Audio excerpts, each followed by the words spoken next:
on, we go to witness our first game. And this is something I do want to bring up. Arashi, Baloyskie is on the Cho, a hero that we haven't seen in quite a bit. And again, we'll have to see whether or not he is going to be comfortable on this hero. It is a playmaking one, and he is already going into that enemy jungle. There you go. Yeah. Baloyskie here forced to use that flicker early. 3 men already hunting this guy, but I'm quite sure that he is able to escape. It's really very low for the Lito fight though, so I think Aura will have the advantage here. And you were talking again about how the early game is going to go. The Lito gets taken by Jana, so he's really doing very, very well. But Aura, even if they fall behind, they have that discipline. We have seen that they are comfortable going all the way to the late game and playing very, very calculatively. So it's a new evolved Aura, and Geek need to be aware of that. There's a fun fact here, ladies and gentlemen. MPL Season 4 till 7, Aura and Geek for 4 straight seasons has not entered the playoffs. But there you go. Last season, Aura Fire broke that record. That's the thing, coming into this matchup, right? Even in the last previous matches, Arashi, four matches were won by Aura. So Geek Fam have a lot to prove here in this matchup. And it's all going to come down to the first early neutral objective fights. Facehugger, will he have the Cold Altar ready? And for the side of Geek Fam, will Elzura be able to take that Cold Altar away? Because we've seen many times that, there you go, they don't let him move. Baloyskie has no flicker. He will go down here. First blood by Samsung, presented to you by Aura Fire. What a play, what a setup, and this just creates enough space for Aura Fire to take the first Lord down. If you don't want the roamer to make a play, you take him out. The best crowd control is death. So Baloyskie won't be around. Aura makes the play for the turtle, but it seems that the Geek is still contesting. Yeah, Janaaqt will steal that turtle. Call of Altar though, forced to fight here. Luke, very low, will not be able to survive here. I might be wrong. Luke with 1 HP will go down. Janaaqt caught in the midst of battlefield. And yeah, he will go down. Facehugger will claim that double. I don't know if that's going to be a worth trade. I think it's still Aura who walk away with a very, very valuable trade. Sure, they lose out on that neutral objective, but look at that value. 3 kills going over to Aura, as that was a 2 for 0 in terms of kills. And Geek Fam now, they're going to be on the back foot with a 1.4 thousand gold lead. And take a look as well at the emblems. Arashi, Kabuki's opted to go for the killing spree instead of the weapon mastery. He's going for aggressive plays right here, and he'll be trying to snowball in that lane and make sure that he gets a double benefit of doing a lot of damage and also shutting down Kadira. Because later on in the late game, when you have the Faramis and you have a Valentina, they can steal and copy each other's cult altars, right, essentially. It's going to be very impactful for the gold lane to be able to dish out a lot of damage. So Kabuki and Kadira both have a big role to play in that later stage of the game. Okay, you can see here Baloyskie where Dragon connects on towards Kabuki with that guiding win. He is able to escape. What a play by Godiva. What a coordination. And it seems like Kabuki is, pressured. He's struggling to farm here top side. Even then, he's still actually able to steal away a little bit there in the jungle department from Janaaqt. Again, back to the topic, that early game is very, very important, and they're already looking for a play down below. Oh, with the shards here, Luke is in trouble with no spells whatsoever. High will pick up the kill, and now it seems like he cannot respond. Well, I might be wrong, actually. Elzura, outside, picks up a kill on towards High, so it is an even trade just based on that fight. Ooh, right now Baloyskie though, he did get jumped on, but he'll be able to actually escape, but he turns it around on Godiva. The flicker though didn't reach far enough to kick him backwards towards his team. That is unfortunate as the turtle now spawns and there is no flicker available for Baloyskie to make a play. Yeah, seems like now the turtle will be claimed by Janaaqt. Call of Altar by both parties has been popped here. Baloyskie will still be able to survive as that Kadira with that, well, Wesker, no, Brenner is not able to take any person down. Donnie, it was a Nibiru, buddy. You know what? Here, you need the new Axe effect. That's what you need right now, because the better you smell, the better you cast, Donnie. Let's go. Here, let me spray it on you. Boom, bang, bada bing. Now you're fresh. Let's get back to the game. Baloyskie here will take a lot of shards, but with that Way of Dragon, actually, High is the one who gets caught. Facehugger is next. That was an overcommitted play. Top side there by the side of Aura Fire. A very good disengage as well from the side of Baloyskie, able to read out that movement, Arashi. But 5 minutes in, it's time for that item check. Well, there's already the Enchanted Talisman for the Facehugger, so the Cult Altar will be very much available. Luke, though, has a lot of sustain, so if they make plays around that lane, he can always be ready to capitalize, as Kadira right now they need to be a bit aware, because if he lands a massive ultimate, that BOD is going to translate to a lot of damage. And Geek Fam, they're already waiting for an opportunity to try and put that into practice. Well, see here, Geek Fam, they are in the top side vicinity. They will claim this turret here, as Aura Fire will not force a fight. And I think that is the wiser move by the side of Aura Fire. They will have to see the first structure fall top side, but they will not lose a man. We'll see here. What will Geek Fam do next? The way Geek Fam have been able to equalize that gold lead has been really, really effective, right? It was a 1.4 thousand gold lead, and now it's back down to only a 500 gold lead for Aura Fire. And as we go on through the game, I actually believe that the Beatrix will have a little bit more pressure on the map with the Renner, with the Wesker as well. More damage output when it comes to the burst, and even the DPS if he does stick onto that Nibiru of Baloyskie. Baloyskie here is in the front lines, will not commit to a fight just yet. It seems like both teams here is still in the balance. Last turtle, last neutral objective here for the turtle. We'll see who will grab that. Earlier we saw that 2 turtles have fallen to the hands of Geek Fam, and that will be a third. But Aura Fire, they don't lose any members, and they're very content in doing this, letting go of these turtles. But once the Lord comes up, I think they will be a lot more aggressive in contesting that. Right now though, Baloyskie is still doing God's work for his team as much as possible. And with that play, Geek Fam has already taken the goal advantage. Going back to the statistics though, Arashi, this is exactly how we thought this match will play out. Geek Fam and Aura Fire, yes, they really like to play in that early stage, getting the snowball going from the get-go. But it's a very different early stage. Aura, they go for skirmishes around the map. They go for team fights. Meanwhile, Geek Fam, they go for team fights too, but it's always just to control neutral objectives and just the turret structures on the board as Baloyskie goes down and looks for a pick. Oh, they are committing to Fluffy here, where Dragon has been popped, but again, on a Masha, I don't think that is a very worth resource. We'll see in the mid side here as 5 members already filling that vicinity. Vaserga is going to target. Luke comes in with that knockout strike, but does not commit, does not connect just yet. And now, Aura Fire, they are not healthy here. They might look for a fight here. Luke coming in, flickered to retreat, and that shard doesn't have enough stacks to give the damage. No casualties whatsoever. Very expensive ability used up already, and Geek Fam, they are staying in that mid lane. They really want to go for this turret as they have the pressure to do so. Chadera has the Renner. He can just move onto it and hit this turret probably 3 more times to actually take it down. What I do want to point out that's been super, super good for the side of Geek Fam is their lane management, Arashi. The fact that they've been able to get all the neutral objectives so far has been because they were able to control the waves properly in the side lanes and even in that mid lane. Even right now, you can see that Kadira is pushing as much as possible, and they're sending Luke down there for that 1v1 potential before rotating again towards that Lord. But Aura Fire, the Lord is usually where they turn up the pace and actually go for the aggressive plays of their own. So right now, they do have control, but Baloyskie will have to try and say something against that. Yeah, in the mid side, Zura giving damage on towards the Faramis there. But it seems like they are already coming to this Lord here as Godiva and as well as Elzura here, trying to zone each other, trying to give as much as information as possible. One man is still downstairs. But take a look at Elzura here, taking a lot of damage by Fluffy. Lord has been resetted here. Both teams will disengage from that Lord, but it seems like they haven't found the right opening to fight. And it's good for the side of Geek Fam especially, because again, they don't need to be the ones to force out a fight. They have the better pressure on the map currently. They have the better wave manipulation as well. When it comes down to it, they even have more gold right now, so they do not really want to go for any of these fights, but maybe... No, they don't collapse just yet. They're still backing off, playing the Lord slowly but surely.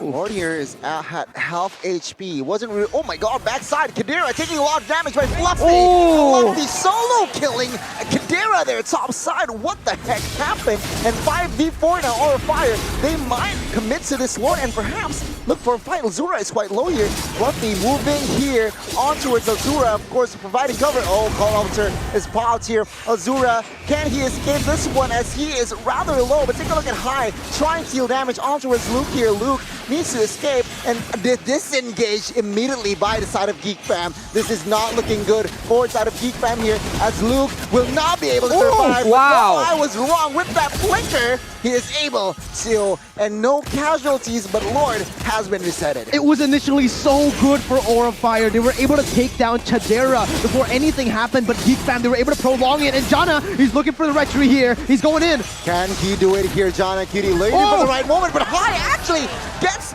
taken down as well as Godiva. What the heck? Kadira has already damaged a triple kill. Looking for a Maniac. Kabuki running for the hills here. Can he do it? With that, Luke, though, will pick up the kill, and Janaaqt will pick up the Lord. Almost wipes out here. What the heck happened? They played that perfectly, moving back and forth, losing Chadera, buying time for him to respawn, and when he came back, man, they pulled the trigger, getting the Lord, getting the fight, and getting everything on the map right now.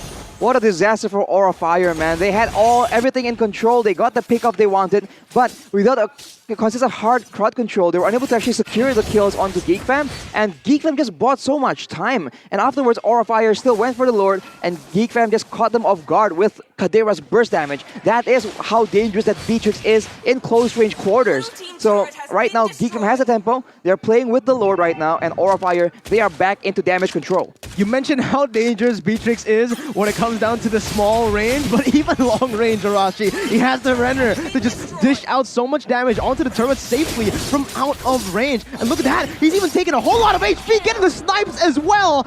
Chadera making the plays happen. Well, we can see here they still want to fight Fluffy. Running for the hills is quite low on that Masha, but one base turret falls here. Geek Fam, they need to recollect in the mid side as one member is still down. Especially, can they play the discipline game? They want the mid side here. Fluffy and friends, they are trying to defend this base turret, trying to clear other ways. But take a look at the mid side. Luke trying to flank here. Base turret mid will fall, and Geek Fam, they realize they have no objectives on the board. They will retreat. This is the problem with Aura Fire's composition and the way they play the game, Arashi. It's very much reliant to the enemy teams taking the baits and fighting them 5v5 every single time. As you can see from the instant replay here, presented to you by the Samsung Galaxy A series, Geek Fam, they are not fighting up until that right moment. Exactly. Once they saw the opportunity, they just go for the fight, and Kadera was essentially free hitting, and Aura has no solution for it. They weren't in control. Oh, what? Oh, actually, fight is now starting here. Godiva jumps in with that killing. Oh, they're re-engaged by the side of Geek Fam. Fluffy is going to be the frontliner, but he is quite healthy, taking a lot of damage, still with 2 HP bars left. And now, both teams with no casualties will disengage from a fight, as of course, in 35 seconds, the next Lord is going to be up, but Geek Fam is still in a very comfortable lead, and as well as economy.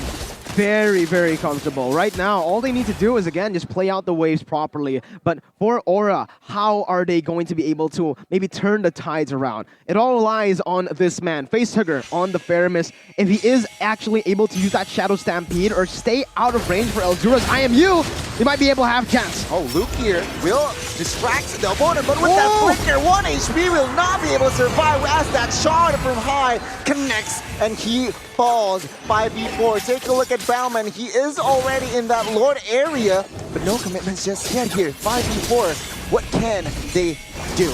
They've lost a very, very important member in their team, the frontliner for Geek Fam. They need to just, again, buy time, wait for the moment to happen. They cannot force this to happen because Geek Fam, they have a man disadvantage right now. Yes. Exactly. With a man disadvantage right here, Geek Fam. We have seen them actually pull it out before, right? But they have bought enough time for Kadira to respawn last time. So now they're buying time for Luke as Aura Fire. They're stuck in the same situation. Wave pushing in the bot side. They need to actually catch fights or they need to actually rush the Lord. And they seem to be confused on what to do right now. It's a very good play by Geek Fam, right? They were able to, again, just use the Lord, baiting it back and forth. And now with the Wesker, they're going to go for the commit onto it. Okay, Luke taking a lot of damage. High actually managed to steal the Lord. And take a look at that. 1 member, 2 members falls from each team. And Geek Fam lost their momentum there as High got the sneak play in. And yeah, he sold the Lord, the enhanced Lord. This just might prolong the game, and this is just what Aura Fire needed. That was, again, so good by Aura. You know, the plays have just been happening consistently for both of these teams. But like you said, Arashi, when they don't need to care about these waves anymore, that's when Aura Fire shines. As now, we are going to take a look at the item for both of these teams.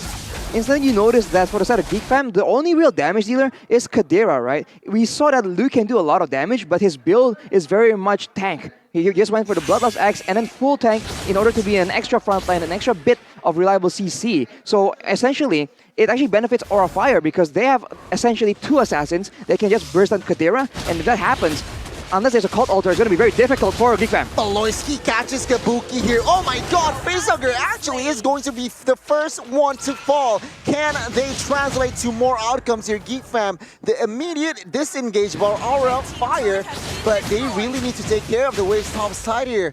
Geek Fam, it was a good engage catching one member, but then again, Facehugger on that Fire Mist is already up. But it's already really good because they have stopped Aura Fire's momentum. They've stopped Aura Fire's siege from happening. Getting the Lord taken down just by Janaaqt QT rotating over there and obviously getting a pick. Now though, you can... Oh my god, you can see the absurd amount of damage that Chidera has been outputting in this game and the damage dealt by Axe. 81,000 in 16 minutes. As they look for Fluffy.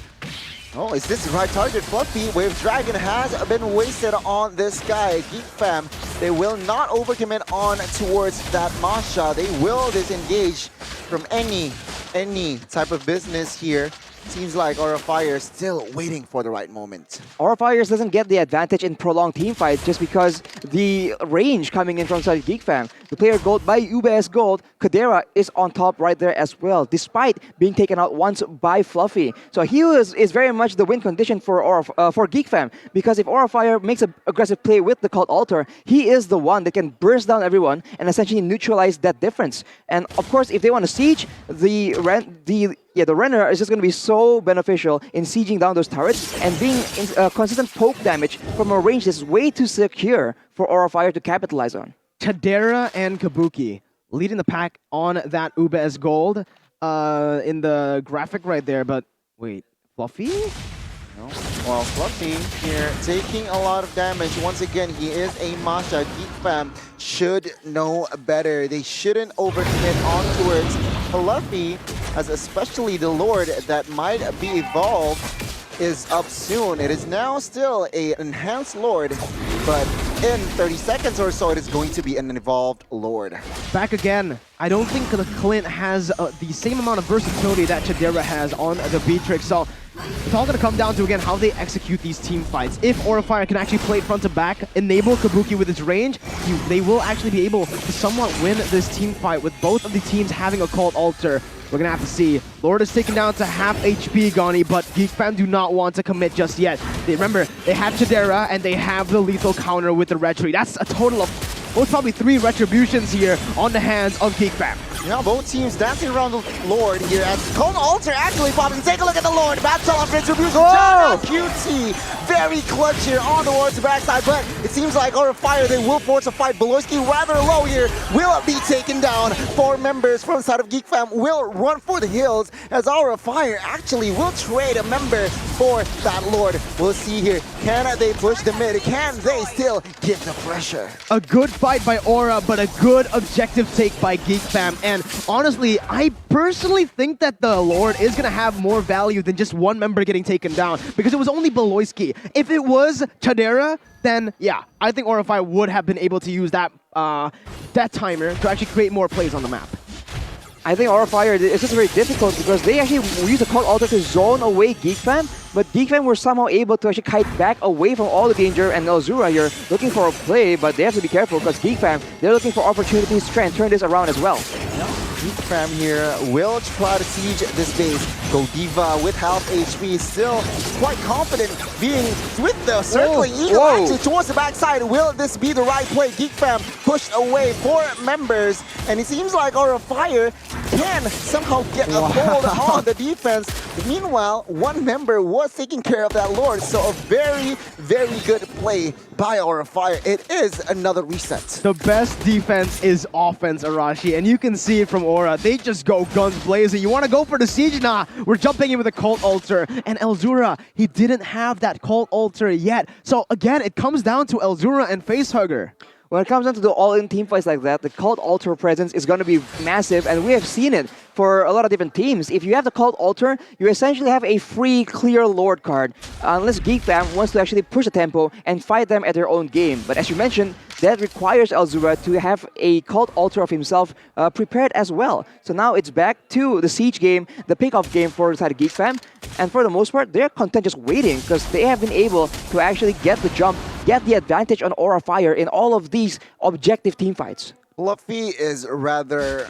Yeah, his HP is amazing. I mean, 3 Guardian helmets in hand. My god, and the Twilight Armor. And the Twilight Armor just adds more oomph to this guy. Meanwhile, Geek Fam, if we're taking a look at the items here, Cho sold one of his items, but of course, Elzura, he opted to build a Radiant Armor here on that Valentina, so semi-hybrid it seems like. Yeah, it's a very interesting build that Geek Fam have gone for, especially Elzura here, because they are actually trying to just funnel the Beatrix, in my opinion, right now. I don't think the Valentina does enough damage alone. She's mostly just going to be providing utility. Again, by stealing away the Cult Altar, by terrifying, using her CC in her kit against her opponents most of the time to enable that Beatrix to deal damage. I don't know, Rashi, do you think Geek Fam should just, make Elzura build more of those offensive items? Because right now it does seem like they are lacking in that late stage damage output with just the Beatrix alone.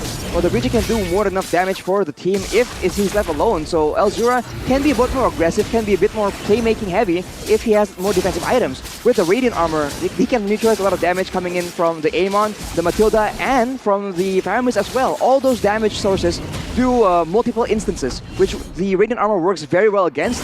For Kadira, he has the Athena shields just in case High makes a big play. But now Geek Fam, they're back at it again, and Godiva is already way, way too low. Yep, Godiva is low, but Fluffy doesn't care. He wants to penetrate the back line. Cult Altar has been fought, but take a look at this. The response, High, using that shard, isn't able to take down. Remember, Baloyskie with the Wave Dragon, gonna also high. Kabuki gets taken down. Geek Fam, they are trying to engage. His Facehugger will be able to escape with that guiding. But take a look at the flicker play. Elzura, he wants war as he takes one member, and that is Facehugger.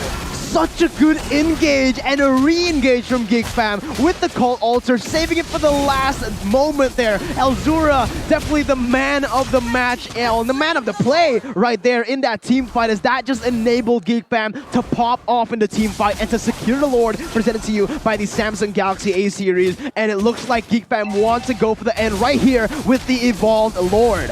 Oh, Aura's fighting is difficult because they can't dictate the fights right here. Godiva and Fluffy go back in again, but there's only 2 of them against 3 members coming in from Geek Fam, 4 even. And Godiva will be sacrificed. Yeah. Oh no, or not. Desperate play there from side of Geek Fam. Seems like the Lord here evolves. Wave Dragon connects on towards Fluffy. Can he escape this one? As yet, a lot of burst damage. Cult of Altar pops force there, but Kadira taking a lot of damage. Still has that Immortal, but it was an outplay. The Lord now, that is going to be the main focus. Immortal pops left and right here, but the Lord is going to be refocused, and as well as the base is now exposed as Geek Fam looks for the end. And game number 1, the Geek Fam, they take this game.